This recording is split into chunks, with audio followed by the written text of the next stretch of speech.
श्रियकान्ताय कल्याणनिधये निधयेऽर्तिनाम् श्रीवेङ्कटनिवासाय श्रीनिवासाय मङ्गलम् लक्ष्मी सविभ्रमालोक सुभ्रूविभ्रमचक्षुषे चक्षुषे सर्वलोकानां वेङ्कटेशाय मङ्गलम् श्रीवेङ्कटाद्रिशृङ्गाग्रमङ्गलाभरणाङ्ग्रये मङ्गलानां निवासाय श्रीनिवासाय मङ्गलम् सर्वावयव सौन्दर्य सम्पदा सर्वचेतसां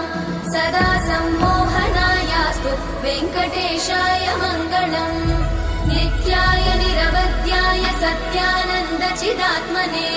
सर्वान्तरात्मने श्रीमद् वेङ्कटेशाय मङ्गलम् स्वतः सर्वविदे सर्वशक्तये सर्वशेषिने सुलभाय सुशीलाय वेङ्कटेशाय मङ्गलम्।